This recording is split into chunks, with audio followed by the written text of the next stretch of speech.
Hello, very good morning and welcome to Athavan newspaper highlights. Today is Saturday, 14th of January 2017. This is Edward with the highlights of today's English newspapers.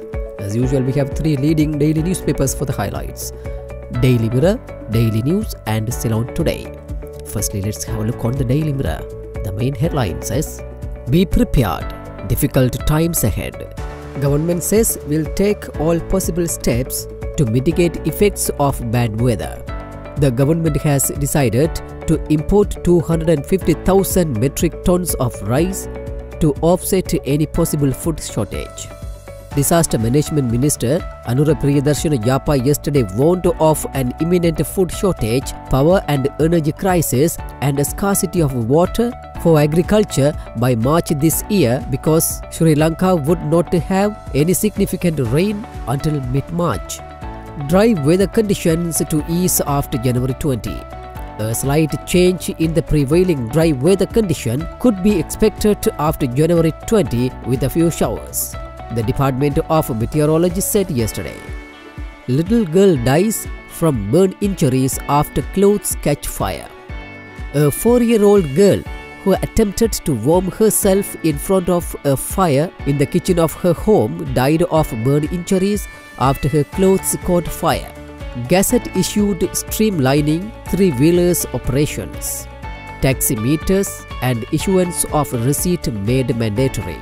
The Transport Ministry has made it mandatory for Trishaw owners and drivers to have an operational taximeter and a speedometer in their vehicle and to issue a receipt to the passengers travelling in them. Drinking water for only 2 more months.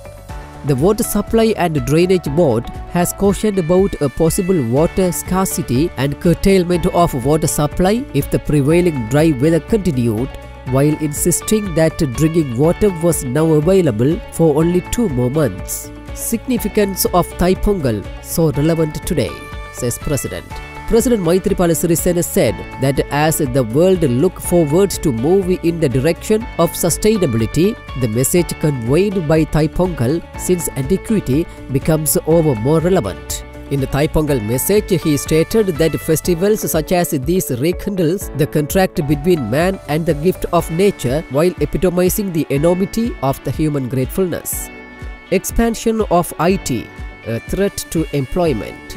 Minister Athavan Karyavasam. We will guide you to find answers using IT. There's no need of storing study notes inside your head hereafter. The expansion of information technology has become a threat to many employment opportunities today, Education Minister Athavan Karyavasam said. Strive for unity in diversity, says PM.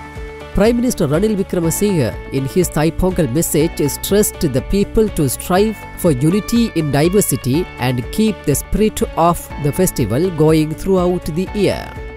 UNP tactfully delaying LG polls, alleges CAFE. Elections have been held even during the armed conflict and other disturbances. But this time, the elections are being delayed in a tactful manner.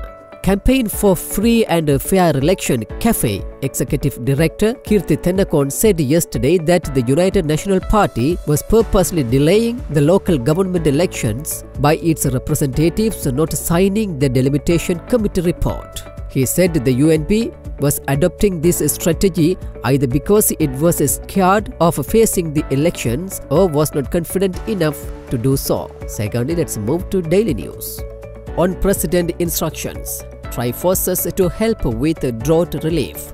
Loads services rendered to protect national security. President Maithripala Sirisena instructed to officials to seek the assistance of the dry forces in addition to the contribution of public servants in the process of providing relief to the people affected by the drought. The country's first smart classroom was opened at the Jayawardhanapura Vidyalaya Pitakote yesterday by Education Minister Athavan Karyavasam. The project has been initiated as a public-private partnership. The Kodyan company has granted the tabs required for the classroom. Foreign Affairs Deputy Minister Dr. Harsha De Silva, Kodyan Company Executive Director Dr. Harsha Subhasinghe and others were also present. Sri Lanka to made high-income country by 2032. The government has introduced an economic agenda with the aim of making Sri Lanka a high-income country by 2030 or by 2032. We have to achieve this target, Prime Minister Ranil Wickremesinghe said. We will set up a set of national policies and then the policies will remain even when regimes change. The National Unity Government was established with this aim. The people will decide who should stay and who should go, the Prime Minister said.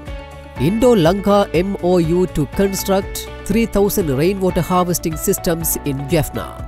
India and Sri Lanka yesterday signed an MOU to construct 3,000 rainwater harvesting systems at a cost of 300 million rupees in the Jaffna district. The project envisages construction of 3,000 rainwater harvesting systems for 3,000 households in selected divisions of the Jaffna district.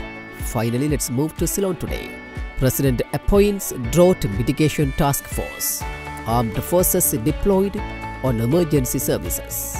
As the worst ever drought in 4 decades threatened to reach a critical stage in several districts, President Maithripala Sirisena yesterday appointed an emergency armed services task force comprising personnel from the Sri Lanka Army, Navy and Air Force to assist public officials in emergency relief services in the most affected areas in 13 districts.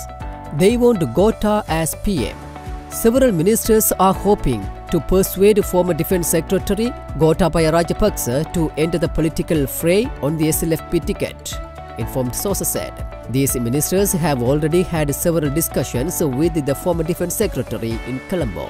GSP Plus will take 4 months. The GSP Plus benefit would take 4 months after it is granted by the European Union to become fully active, according to Deputy Minister of Foreign Affairs Dr. Harshadi Silva. Mirijavila violence. Ranil orders IGP to submit report. Prime Minister Ranil Wickremesinghe has ordered the Inspector General of Police to submit him a report on the incidents which occurred at the inauguration ceremony of the Chinese Industrial Zone in Mirijavila Hambantota on 7 January and to explore the incidents to ensure whether there was deliberate sabotage of the event.